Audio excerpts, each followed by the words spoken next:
Oke, kita lanjutkan ya. Jadi Zainab binti Jahash, istri Rasulullah SAW, tadi kalau pekerjaan sekarang itu tadi ya, memiliki industri rumah tangga, membuat parfum dan konveksi ya. Nah, ini membuat Zainab memiliki penghasilan yang bisa disedekahkan. Nah, jadi teman-teman ya, ketika teman-teman ingin berdagang, ingin punya bisnis, bisa mengikuti contoh-contoh tadi ya, dua istri Rasul, Khadijah dan Zainab, yang mana mereka membuka bisnisnya itu dari rumah tanpa mengorbankan peran mereka sebagai ibu, sebagai istri ya, yang karena itu memang tidak bisa diwakilkan oleh siapapun. Oke, kita lanjut lagi. Kemudian istri Rasulullah yang terakhir yang memiliki profesi keahlian adalah Aisyah binti Abu Bakar. Apa keahlian profesi dari Aisyah ya? Kalau Aisyah itu mungkin yang sudah banyak dikenal adalah ia adalah ulama hadis.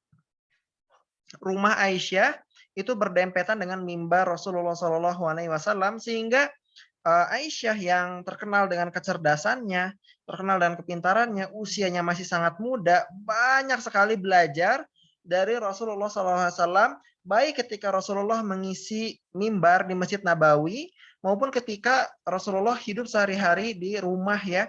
Jadi Aisyah itu ilmunya Masya Allah sangat sangat hebat ya, karena mengetahui apa yang diajarkan Rasulullah di masjid dan apa yang diajarkan Rasulullah di rumah.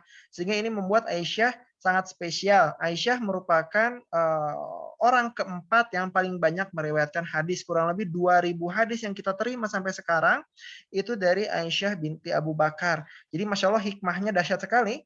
Allah pun memanjangkan usia Aisyah sampai kurang lebih 80 tahun.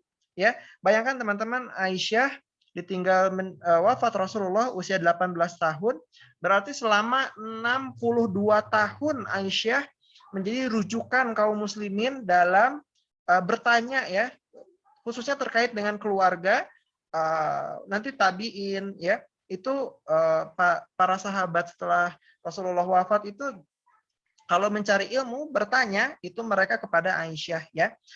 Aisyah juga punya punya apa namanya itu, punya keponakan, nantinya juga keponakannya jadi ahli hadis ya. Karena dengan Aisyah statusnya bibi keponakan kan jadi mahram ya. Makanya kenapa lebih intensif lagi dengan keponakan-keponakan Aisyah supaya nantinya banyak sekali ilmu dan hadis yang bisa diterima dan disampaikan. Mungkin agak repot kalau misalkan dengan laki-laki ajnabi ya, yang harus menutup aurat dan sebagainya. Tapi kalau dengan keponakan lebih terbuka lagi. Jadi lebih cepat proses nantinya mengantarkan ilmu. Ini banyak dikenal. Nah, ada dua lagi keahlian lain yang dimiliki Aisyah yang jarang terbahas.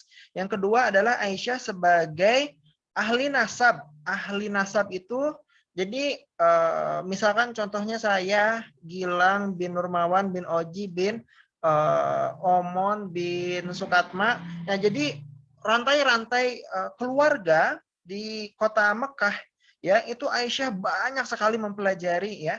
Jadi orang-orang ketika bertanya, ini keluarga siapa? Ini anak siapa? Leluhur mereka siapa? Orang-orang ketika bingung, lah orang tua kakek saya siapa? Nanyanya ke Aisyah. Aisyah belajarnya langsung dari ayahnya sendiri, dari Abu Bakar. Jadi Aisyah itu luar biasa ya. Dia mengetahui sejarah orang lain yang orang lainnya saja bahkan tidak tahu.